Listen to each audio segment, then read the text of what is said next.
going on? It's Damian Dotson from Ur.Perspective Podcast. We out here with See You at the Top law firm, Accident Lawyers. If you haven't already, man, tap in with See You at the Top law firm, Accident Lawyers. Proud sponsors of Ur.Perspective Podcast. Damian Dotson here.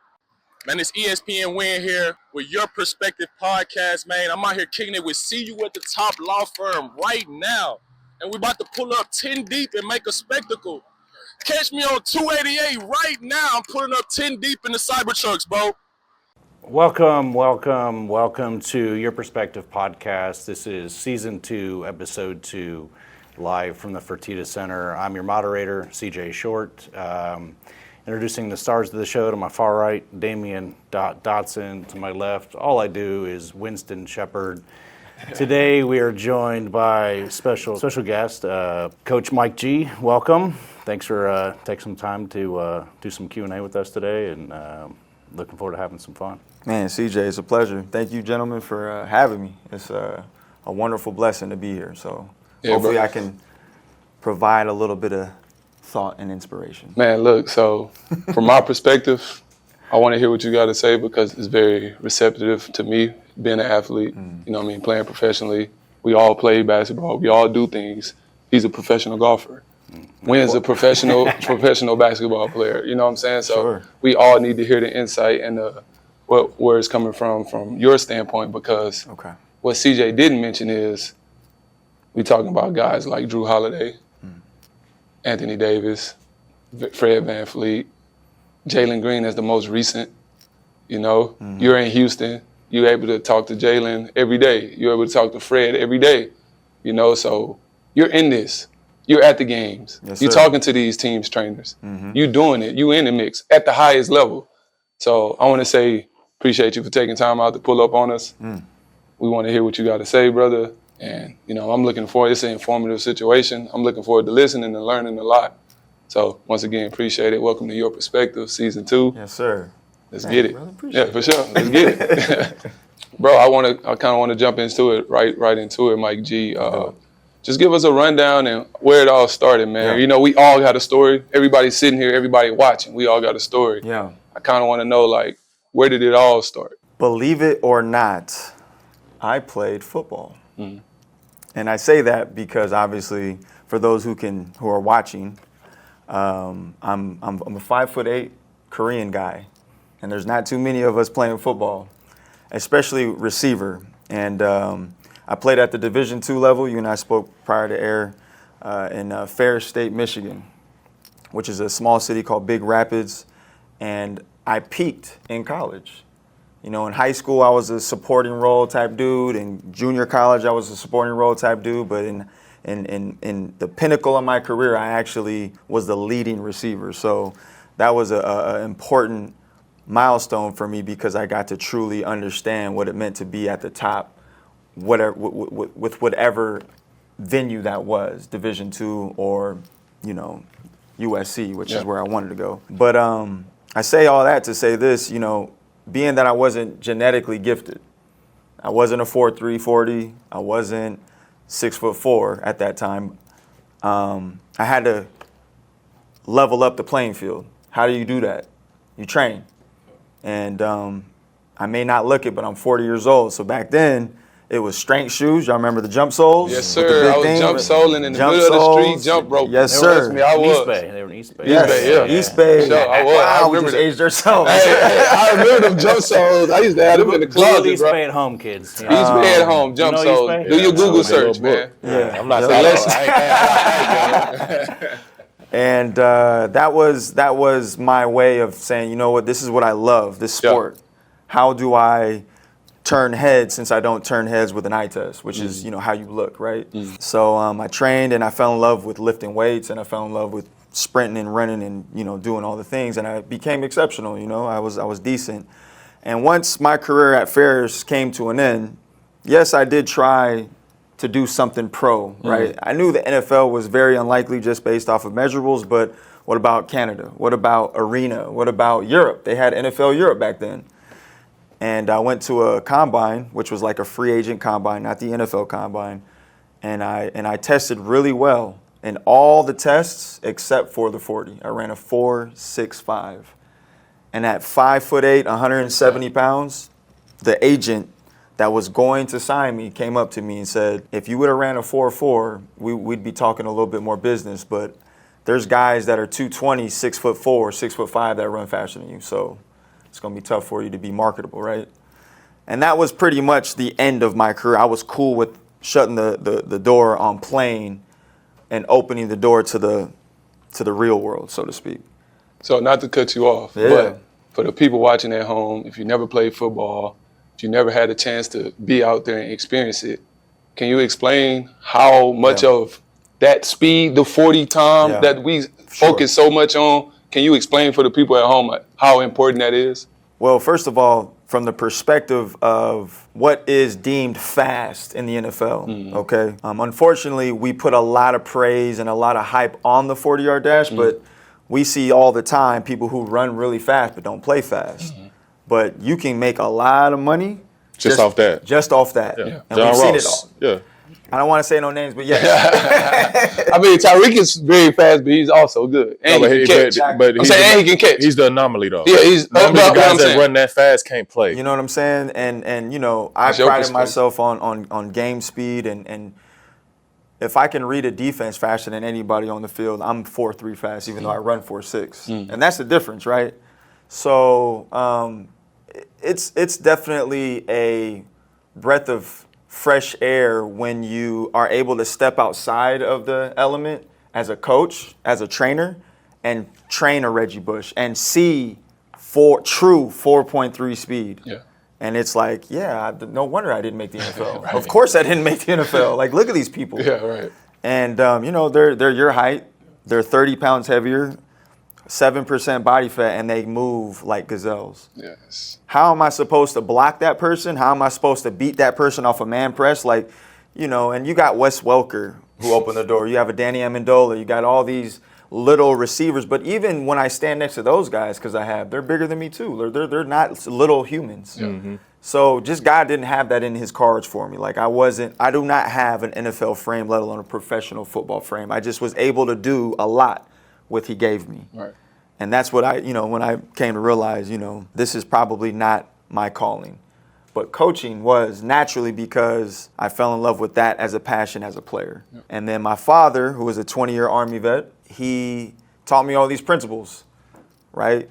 Being early is on time, speak proudly, look people in the eye, say it with your chest, so to speak, right? And these are all natural qualities that blend really well with coaching. How do you own a room? Mm-hmm. See what I'm saying? Because that's 90% of coaching, owning a room. I'm sure we've all been a part of a room where a coach was intimidated or didn't quite have confidence in his game plan or whatever it was, and you immediately lose disbelief. Or you immediately gain disbelief. You lose belief of whatever person's in front of you. That's true. Right? So naturally, just as a child being brought up in this type of household and environment, these were natural coaching qualities that blended well with that direction. And I'll never forget my first coaching experience as a 25-year-old kid. I was interning for a facility for free, which is, I know, a rarity these days, but kids, it's okay to go work for free. And we were doing a football camp. There was a bunch of 10, 11-year-olds, about 30 of them. And my higher up, the head coach, whatever, of that facility said, all right, it's your show. I was like, wait, what do you mean it's my show? He's like, this is your first session. He literally just threw me out there and let me figure it out on my own. And I did well. And from that point on, I knew that this was my calling. I engaged the kids. I created a practice design that made sense to this age demographic. Obviously, it's the parents who you're trying to you're trying to impress at that level, right? Because they're all there. And when you have 5, 6, 7 parents come up to you and they say, "Man, that was one of the best experiences my kids ever had," and shake your hand and give you all this praise, like, okay, this might be something that I can pretty much excel at. And from that point on, that microcosm of experience of being a Division II football player and being brought up in a military household and all those experiences wrapped up in one led to this, and I did well. Yeah. And then from that point on, very traditional path, intern in a bunch of facilities, got my degree in exercise science, assisted in NFL Combine prep, and then, within that facility met Jrue Holiday. And that's how my NBA presence was birthed, was through Jrue Holiday. I mean, very cool. That's a hell of a story, and I can just based off all the stuff that you said, all the stuff that Jrue Holiday has done since then, consistency is, I'm sure that's one of your key words. He's consistent. Yeah. He work out consistently. You always see videos of him working out. Mm-hmm. He's the most consistent player on your team. He's a leader. Yeah. He's all these things, and that's all based off the people in your life. Sure. So I'm sure you gave him the insight on, hey, you got to be consistent in this with all your guys. Yeah. Jalen Green, Van Fleet. I know Van Fleet personally. He's consistent. Yes. You know what I mean? So, man, that's a testament to you, bro. Thank you. I'm glad you shared that story with us. Yeah. And that's amazing, brother. Appreciate it. I think the audience would be interested to know maybe a list of some of the top guys. And is it mostly NBA guys that you work with? Well, NBA, he named a bunch of them, not to leave off the list. Karis LeVert, Jabari Smith, obviously with Houston. Jayshawn Tate with Houston. Worked with JaVale McGee a little bit, DeAndre Jordan. So I'm on Lonnie Walker. Oh, how can I forget? Mike James. You're a league king. Shout out Mike James, bro. Shout out Mike James, That's bro. My brother right That's there. the guy who I personally saw you with and kind of got hip to. Yeah. Like I said, I seen him with Jrue Holiday. Yeah. He had his shoes off. They were doing some crazy shit. And I think Spencer Dinwiddie. They had his shoes off. I'm like, man, what these guys doing? Yeah. So, that's my first introduction to you, bro. Mm-hmm. So, and I know you've been doing it for a while, even before that. Mm-hmm. But before social media, I'm going to just say before social media and guys was actually posting their workouts, before COVID, you had already been there doing that. Yes, so, sir. That's your flowers on that. Appreciate it. I know you're not going to say it personally, but before COVID, when everybody was recording their workouts and doing all this extra stuff, you had been doing the training. Yeah. You had been having guys in the sand with their shoes off, planks, holds. You know what I mean? Isometrics. I was tuned in, bro. I just couldn't get to you. Like I couldn't get to LA because I was here. I was in New York. I was a rookie. I was still in that motion. Yeah. Those guys was already seasoned and had their stuff going on. But definitely I was watching, brother. Thank you. You know what I mean? I just want to give you the utmost respect on that. That's sure. Coach, I got a question for you. Answer. Obviously, I got a lot of respect for the profession of what you do or guys in your position do, because it's imperative to the athlete, right? As guys like me and Dot, your body is your business, which is, if you don't got your body, you got nothing. So I'm interested to kind of know, though, like we name off all these guys that you're working with and doing a great job for, but how do you spend enough time, or what is the kind of avenue of, okay, I got Van Fleet over here, I got Jrue Holiday over here, I got Anthony Davis over here, I got Jayshawn Tate. Like, how do you balance of, I give enough of myself to each person? That's a great question, because that's partially one of the reasons why I chose to go full-time with one player, was because you do spend 12 to 14 hours a day in the gym, and it's exhausting. It's what I wake up every day super excited to do, because I love the field. I belong in the field, in the trenches. You know what I mean? Working with one player and spending 2 to 4 hours a day with just one player is definitely less stressful on the body. But when I was in the trenches, I felt the most alive. Mm-hmm. I think that everyone has to know when to turn the page on that lifestyle, because it's just not healthy for your life or for your health. But as far as to answer the question, we were not opposed. I do take pride in this. I was able to get guys to work out with each other. I did not have to privately train one-on-one with every single player, because I was able to convince them that, like, hey, Lonnie and Jrue, you guys are a lot alike. Mm-hmm. From a body perspective, from a playing perspective-ish. You know what I mean? From a strength perspective. Yeah, for sure. You guys could work out together, and it'll be very, very beneficial for the both of you, because you'll push each other. So I was able to create those types of environments. AD and Jrue naturally worked out with each other because they were teammates. Mm-hmm. And, candidly speaking, and I think he's okay with me saying this, but AD had never trained as intensely as we did before our first summer together. So I got to show him a different side of himself because Jrue was the backbone behind that. And Jrue is probably one of the hardest working dudes, if not number one, that I've ever worked with, including NFL. And he just doesn't have a quit button. Yeah. It doesn't exist. Whatever I asked him to do, he might bitch about it a little bit. Yeah. He might complain about it a little bit, but he's going to do it. As long as there's a legitimate why behind it, right? And I'm always prepared for that answer. Yeah. But to speak to that answer, that question is just being able to strategically pair players up that make sense. Mm-hmm.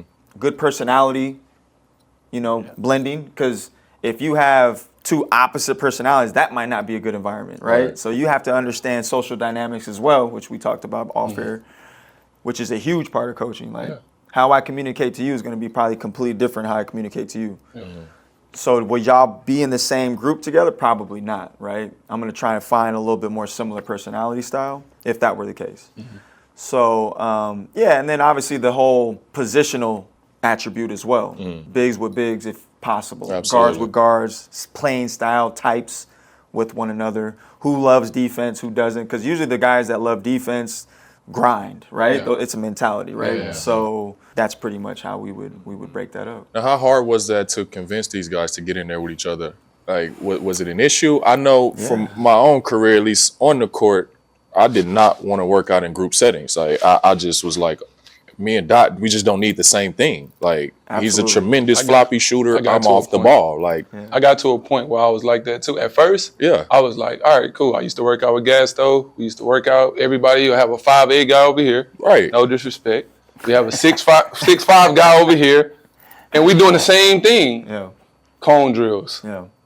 Hezzy pull. All this. We all doing the same thing. But then when I became closer to a professional, before I left U of H here, I was doing my own individual workouts by myself for the things that I was tailored, that I needed to work on, that I needed to get better at. Yeah. You know what I mean? So for sure, I understand that too. But I got to a level to where I was like, all right, if this guy is 6'5", 6'6", all right, let's play one-on-one together. Yeah. But we're not going to do the same workout. Correct. I'll play against you one-on-one, but I'm not about to have you shooting 1,000 threes because I have to. Yeah. You know, so we might I understand that too. We got totally two different games. And again, that's on the court specific. Yeah, on the court specifically. Right. And the weight room is different too. I think the group setting on court is cool, like you said, high school. Yeah. That's cool. I think as you become pro or get closer to pro, like you need to be fine-tuning tailored to your game, your skill set. Yeah, but sure. in the weight room, like I think I'd be cool with that. Like I love going to Leo with you, right? Because I get to see your work ethic. Like, damn, that is he's somewhere I want to be. Let me see what he's doing in the weight room. So from that standpoint, it's cool. Was it tough to convince these guys? It's very specific to the individual that's in front of you, right? So that conversation is one that I'm prepared to have with anybody. However, let's talk about training age. So for instance, if you grew up playing football, lifting is a part of our culture. This is what we do. We're lifters and we play football. Basketball, not so much. Yeah. And sometimes in the NBA, I'll get somebody that didn't lift in high school, was a one and done in college, which meant that he probably didn't lift all that much in college. Yeah. So his training age is 0. So the littlest, minimum effective dose, right? Like the littlest proper stimulus is going to have a huge effect because his body is so receptive to that stimuli. You see what I'm saying? So that's the basis of the conversation. Like, okay, you've been working out with said strength coach in the NBA, but you're not doing what we do. So I know that even though your body type is different and your archetype is different and your anthropometrics, aka limb length, is different, but I know if I can put you in a really good position and load it really well, even though it may be 3 of the same exercises but 3 different body types, it's still going to have an amazing effect on your tissue, on your body. It's going to provide a beautiful stimuli for you to get better and translate it to the court. So as long as I can have an intellectual conversation with someone that does have this question of explaining them, well, how is this going to benefit me on court? That's all they need to know. And then they feel it, and then there's no more questions. And that's the beauty behind what we do is you feel immediately what we're doing in the weight room on the court. And I pride myself on that. We have this conversation all the time. CJ haven't been in much of these conversations, but me and Wayne have these conversations about on-court trainers guys have putting you through all type of crazy workouts that's not receptive to your game. In the weight room, people putting you through the same workouts like we talked about. In a lot of professional sports, college, high school, some pros, we all do the same thing. What's your take on, not to disrespect any teams or anybody trainer or anything like that, what's your take on, in a group setting, on deciding to make the team better and individuals better? How you think these trainers should go about it? At the pro level? At the pro level, high school level. Okay. You know, any level to where you know all that you know about individuals and personal situations and personal needs. But when you get in a group setting, we all doing the same thing. It boils down to resources, number one. So resources is personnel. How many coaches do I have available to assist that actually know what they're doing and know what to look for? And then on top of that, that layer of like the social aspect. Who's going to be able to know how to communicate to these kids, whatever level it is. And then from a high school, college, pro, we'll hit all three. Yeah. So high school, once again, that training age. 0, right? Exactly. Yeah. Which means if I make you do a loaded wall sit for 60 seconds holding 40-pound dumbbells, you are going to get a benefit from that. Something that simple. All 4 of us, everyone in this room does a 40-pound dumbbell wall sit for 60 seconds 3 times for 3 days a week. Your knees are going to feel amazing. So it's just like, how can I simplify the environment so that, because again, high school kids are probably not going to move that well with external load, dumbbells, kettlebells, barbells, etc., right? They're going to look a little uncoordinated. So how do I simplify this environment so that we can get really good stimulus without the risk of injury or moving poorly with load? The problem about strength and conditioning is that we've been brainwashed to just believe that the amount of load lifted is all that matters. Not how we lift it, not how does this motion relate to my sport, but did you get it up? Did you, pause, did you finish the range of motion? Yeah. See what I'm saying? So that's the story that we're trying to rewrite personally, is like, guys and gals, we don't have to get wrapped up in lifting heavy weight. We don't have to power clean 225 pounds. We don't have to do none of this stuff. All we need to do is understand how these exercises are going to translate to you onto the court, and let's just be really good at that. So that's an art in itself. College. So now it's like, okay, are we talking about Kansas University? Shout out to Ramsey Niger, my dog, who's the head performance coach there. Or are we talking about Ferris State University? Yeah. Different resources, different equipment, different boxes that you may or may not have to fit people into. Yeah. Ramsey has way more resources than Ferris State University does. So that's going to definitely change the way he's going to deliver his program versus if I was at Ferris State, I'm going to deliver mine. Yeah.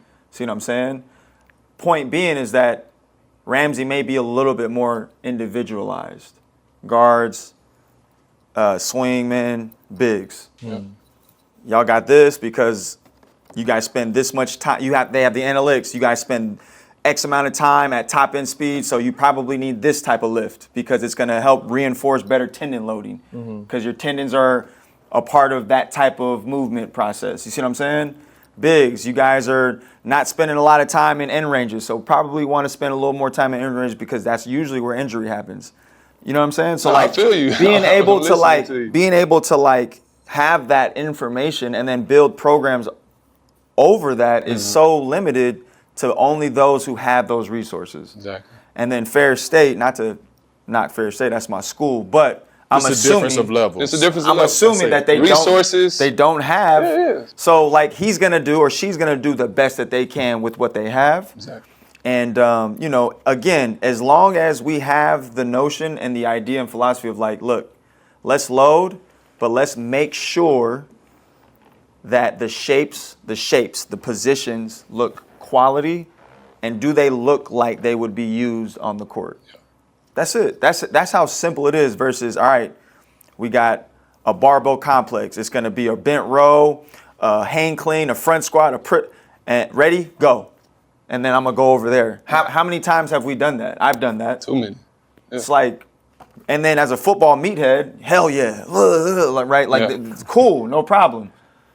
But when you break down the actual biomechanics of how I did that work, did that really make me a better athlete? Mm-hmm. That's the difference. Your Perspective podcast in the building. It's your boy ESPN Win. I want to give a big shout out to the sponsor of the podcast, Saratoga Sparkling Water.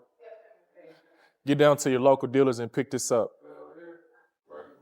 Man, just sitting here talking with you, like I can see your passion, bro, and I fuck with that, and I like the scientific. Yeah, and you know what's crazy? I'm gonna say this on camera. Don't give up too much sauce now. Oh, don't give up. Nah, I'm saying. I'm sure he at the level. He not worried about it. Well, we not worried about sauce, but some of y'all like trainers at home, y'all got to get better. Yeah. Like, don't give them all the knowledge. Just if you watching this, is a very informative learning experience. But hey, take some of this and insight and put it in your head. I wanted to talk listen first and then put it on pavement. Yeah, a little scientific with you, brother. Dot and I've had discussions, and I kind of like to formulate my own theories, but sure. I want to ask the expert. Okay, let's specifically talk basketball players. Weights versus mobility. And where should we kind of be focused on that? These are two concepts that often do create a dichotomy in people's minds, but they shouldn't, because in my opinion and perspective, mobility is in conjunction with weights, because true mobility is strength under range. And the word strength implies what? Weights. Yeah, okay. Right? Okay. So if I were to say to you, and you both, everyone here has lifted before, let's do an isometric hold split squat for 1 minute with as much dumbbell load as we can. But the back hip has to be extended so there's stretch on that quad. You're not going to look at me like that's a stretch or a mobility drill. You're going to look at me like, Mike, what the hell are we doing? We're going to all be shaking like crazy, right? But in my mind, I'm stretching your back quad because of hip extension and strengthening at the same time. And whenever you strengthen tissue at length, it's stronger, it's more resilient, it's less prone to trauma or tear. And that's the name of the game, right? We're trying to build our body to be resilient to the demands of what happens on court. What are those demands? That's a whole nother conversation. But I do know that knees and ankles are the number one and number two reasons of why we miss games. So I'm going to develop movements, exercises, and stress to attack those joint systems at end range, which is mobility. Does that make sense? Yeah. Man, that's interesting. Go ahead, see. Take a guy like Fred, and I'm curious, the thought of having my own personal trainer dedicated just to me is not something I've really ever thought about. But like, how do you measure success? Like, what are if you're, hey, we've worked with Fred all off season, is it, hey, he's got 82 games plus the playoffs, is it he missed few games? Yes. Is it strength? Is he trying to increase vertical? That's a good. speed? Okay, yeah, I see what you're saying. What are the measurables? What are you measuring yourself by? How do we know we did the job? Yeah. How do you say, hey, That's such a good question. this is what we're Good job, CJ. It's such a great question. That's a great question. That's a good question, because I'm sure everyone here knows that Fred missed quite a few games this past season. That was completely No. accidental. I was gonna say I didn't know that. Shout out to Fred though. Fred, if you're watching this, brother, we love you. I hope he does watch Pull it. up. And congratulations. Congratulations too, brother. Pull Just up. I know signed a you're new the deal. 7th in the assist to turnover ratio too this year. Shout out. Yeah, hell yeah. So there you go. But he missed 17 games, I think it was. I'm not proud of that. Now, injuries are a part of our game. They're almost inevitable. It's not about You if can't it's when. stop them, Can't right? stop them, right? Yeah. But on record, it's the first time I've had an athlete miss that many games in succession in my career. So that was a bit of a struggle for me too, like personally. Just trying to understand, like, how did this happen? What could I have done? What was the injury again? I'm sorry. He had an ankle injury. Okay. It wasn't an inversion ankle sprain. It wasn't a sprain. It was a very odd injury that I've never experienced before. I would like to refrain on actually getting into those details just for the reasons that you guys would understand. But point being is, it just made me start to reflect on, like, what didn't we do right? Which is not the way to think about things, but as a human being, emotionally attached to this specific individual as well as player and injury, personally and professionally, you naturally have these thoughts.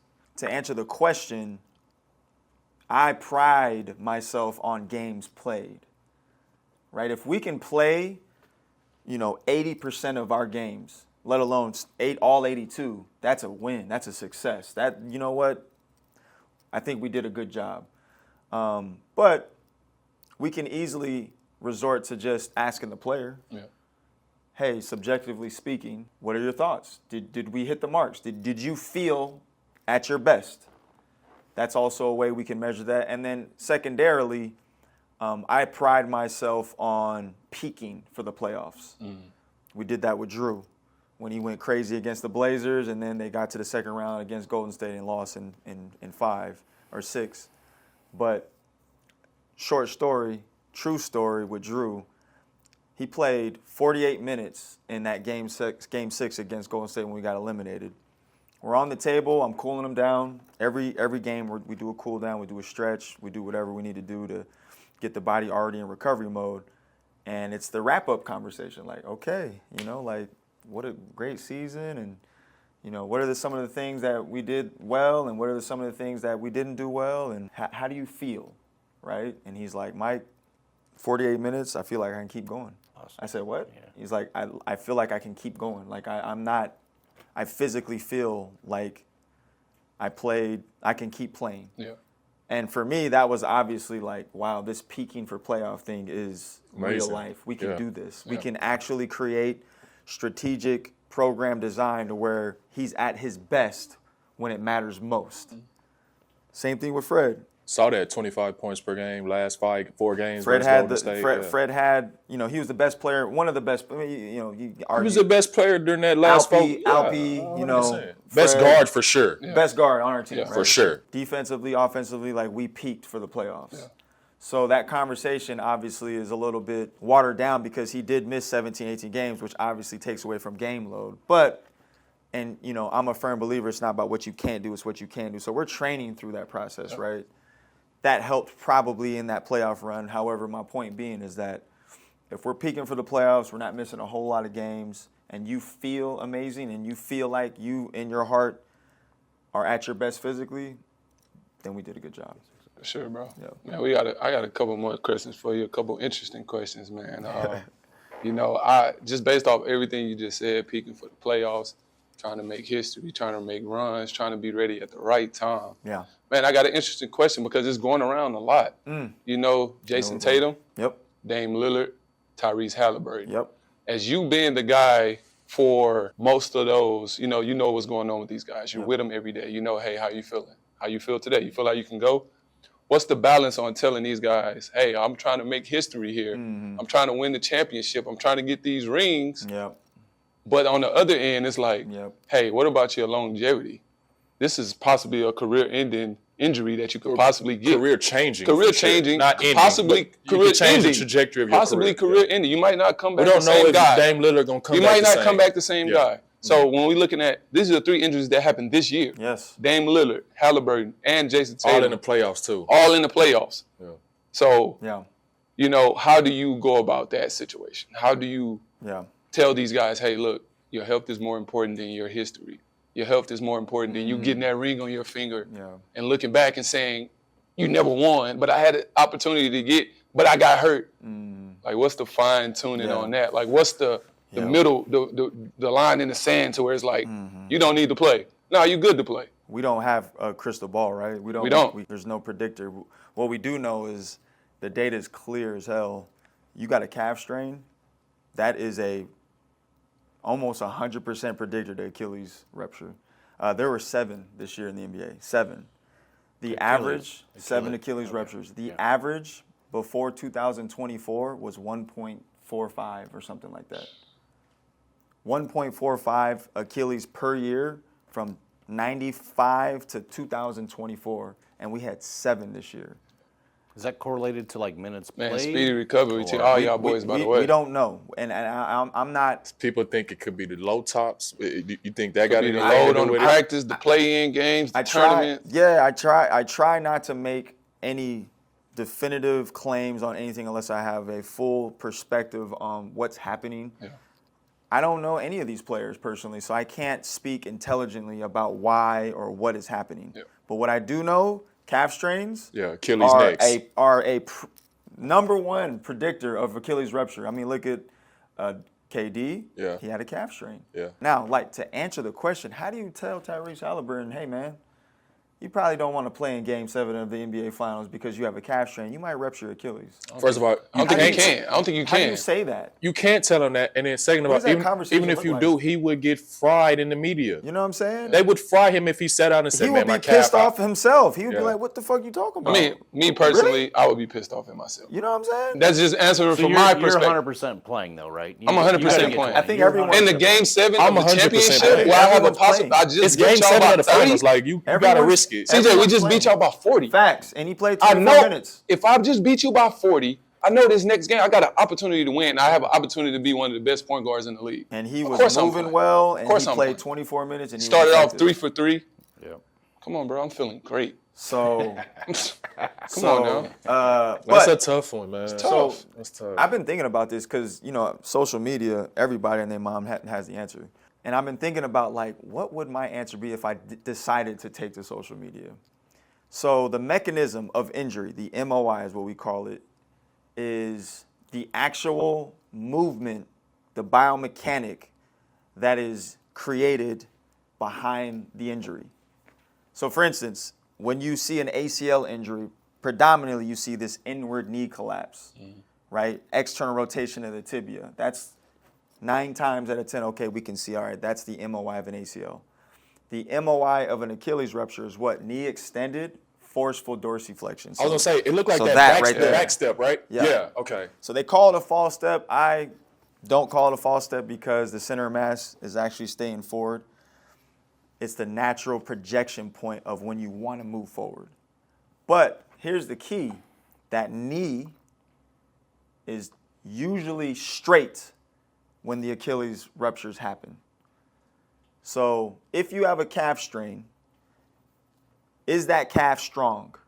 No, right? Naturally, it's injured. So it probably is operating at maybe 60% capacity than it was before it got hurt. Would you agree? Is that Some things, it's not 100%. it's not 100% strong. It doesn't have all the strength there.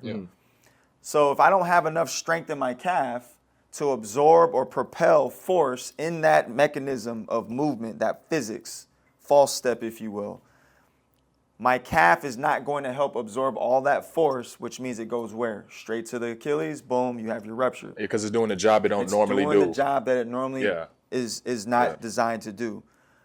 Point being is that if you have a calf strain, you're not adopting postures that keep you safe, i.e. that knee straight, heel flat. So if I have Tyrese Haliburton and he trusts me and we're able to have these sensitive conversations around this upcoming Game 7, I'm going to train and rep this very specific movement right here, where my knee is bent, but my heel is up. Because as soon as I get there, that's when we see the ruptures. Will that be the answer? Who knows? But I know in my mind, like, okay, I got to keep this guy, I got to keep my athlete out of this specific position to protect him. Yeah. I have to keep him safe. I got to do, he's going to play. That's out of the question. I already know that. Okay. Can we rep this? Can we, try to implement some sort of movement strategy to combat what I know is the terror dome of Within those 2 days. Exactly. Within those 2 days. Yes. Or Because all you got is 2. Or instead of here, am I going to turn my foot out? Yeah. You know what I'm saying? So again, we're having a conversation. Who knows? I have no idea. But if I'm forced to answer this very, very difficult question of okay, what do you do with Tyrese Haliburton in this situation prior to Game 7? This is what I'm doing because I know he's going to play. Yeah. And I know that bringing that as a hey man, you might want to consider because you're that's out of the question. So we're going to try and keep him out of the position that we know could relate to the rupture. So with this spike in the Achilles ruptures, will that give you any new ideas for training, off-season stuff? The Achilles thing has been very prevalent in our programming since before COVID, which is why you see the barefoot stuff. Okay. We get athletes out of their shoes for a reason. One reason is feeling the foot. You guys' hands are very, very, you have a lot of dexterity, right? A lot of fine motor skills with your hands. Think pianist, think guitarist, think NBA basketball player. You guys you're very, very skilled with your hands. The bottom of the feet are no different. But obviously through wearing shoes all the time, that skill, that sensation, that dexterity numbs out. Getting athletes outside of their shoes and socks allows them to get reintegrated with the floor and the surface that they're in, which is going to have direct impact to the brain, i.e. knowing where you're at in space. And then your foot muscles get stronger, your toes get stronger, and all that's connected to the Achilles and lower leg. So that's been something that we've paid lots of attention to since Day one. 2017, 2018, yeah. Man, I know we don't got much of your time, but I definitely want to ask you and kind of get your perspective on sort of myths in the weightlifting training game that I think as athletes we kind of have all heard about. What age are you supposed to really start lifting weights, and what about lifting weights before games and things of these natures that you kind of hear as an athlete growing up to kind of stay away from, or you don't even know where they come from? But are those things true? Is there a certain age where you should not be lifting or touching weights, or what's that kind of threshold? It's an easy answer for anyone that has kids is why are you lifting weights? Number one. So again, it's all about cultural norms of like, okay, we have this idea notion that when my kid or if I lift weights, I'm going to get stronger, which should help me play better in whatever sport that is. But I think that if you have an instance where there's a child that, is excelling in sport without lifting weights, do we need to lift weights? To answer the question, though, what's the best age for a child to start? Is it healthy for a child to start? I think resistance training, whether it's a band, a dumbbell, a kettlebell, whatever the case is, whatever the resistance is, your body weight, is always healthy because you're getting stronger bones, you're getting stronger muscles, you're creating better brain to muscle connection. It's just healthy in general. Are they lifting the weights well? Do they have quality coordination? And then secondarily, how heavy of these weights are we lifting? Like, what's the load parameter? And that all has to relate to like the way they're moving. And I think all of us could understand what's good and what's bad. Like, you're not a strength coach, but you can easily see someone that has bad lifting posture. No, for sure. And are we pushing through that for the sake of just lifting heavier weights? Yeah. I think that's a huge thing that we miss. And then as long as the skill of sport is number one, I think weightlifting is definitely secondary to sport in all instances, even at the pro level. Like, work on your skill. Work on how well you coordinate your body in space, and then weights can kind of underpin that stuff like that. So, yeah, bro. Yeah, man, you gave us a lot of gems today, bro. And this is the most important question of the day, and this is the last question of the night. Okay. So, brother, just what is your number one go-to tool strategy for recovery? What is your number one that you preach to all your players, parents, students of the game, other trainers, all the advice that you're giving guys? What is your number one tool for recovery and the strategy of recovery? Well, let's start with first, what is recovery, right? So recovery is the ability to get back to homeostasis when a adaptation or a stimulus is imposed. So why do we train? At the end of the day, it's an adaptation effect. We're trying to lift a weight so that this gets stronger, so that it adapts to this weight, so that it's a weapon on the court in whatever means or idea that you make it, right? Which means that if you don't have a recovery mindset, the adaptation will overcome the physiology, which means it's no longer beneficial. So you have to have a recovery mindset to actually get benefit from whatever training that you're doing, right? Yeah. And that includes on the court. That includes running miles or sprinting up hills or whatever the case is. Recovery has to be the baseline of all that training because that's how you get the adaptation. So that being said, recovery is what? It's sleep, it's nutrition, first. Everybody wants to always ask about what tool do you love? What modalities do you love? Well, all that really doesn't matter if you don't sleep well and you don't eat well. And we'll just break down sleep because this is a whole nother podcast in itself. Yeah. Just being able to understand that and believing that sleep will be the ultimate determinant of your success in everything that you do. Everything. It doesn't matter if you're an athlete, a CEO, a student. At the end of the day, if you don't maximize and do sleep really well at a high level, you're not ever going to be the maximum person that you think you are. And that's the problem with pros is that you could sleep 4 hours, wake up and drop 30. But is that consistent? Will you be consistent doing that? Exactly. And that's the ultimate goal. We all want to be consistent. That's it. We all want to play for 10 years, 12 years, have that longevity. Yeah. But without sleep, there's no success. I believe in that. Correct. It's a great word, man. It's a great, it's a great study. Yeah. I've always heard about it. I've never followed direction. Yeah. I sleep 2 nights before the game, like I told you. Yeah. 3 days before the game, a week, I'm up on my phone, playing video games, doing whatever I need to do that's going to keep me up. Yep. So, bro, I want to say this, man. I want to give you your flowers once again, bro. Sure, man. You're in it. You're in the middle of it right now. I want you to continue to doing what you're doing, man. Keep blessing these guys with your knowledge. Yeah. Keep giving them an opportunity to be great on the court and off the court, bro. So I want to give you your flowers on what you're doing and continue to do it, and I appreciate you for stopping by, bro, and dropping some gems. And I hope whoever watching this at home, I hope y'all able to take something from this. Not everything, because he said a lot. Yeah. Take something, apply it to your life, apply it to your game, and be better, bro. That's it. And for everybody who don't know, this is Greatness Breeds, Greatness GBG. Y'all go check out GBG Hoops. We have a training app in both the Apple Store as well as Google Play. Could you give your Instagram too? GBG.hoops is our Instagram, and then my personal Instagram is at Mr. Do It Moving. Mr. Do It Moving. We're going to put you on the spot. We can definitely get you back to do a sleep pod. Let's do 2 more. Yeah, for sure. I like that. We definitely didn't hit on a lot of. We'll get a follow-up. We'll get a follow-up. No doubt. I would love to come back, guys. Nah, for sure. Appreciate y'all. You got it. Hey, man, it's Your Perspective, Season 2. I got my man Mike G here.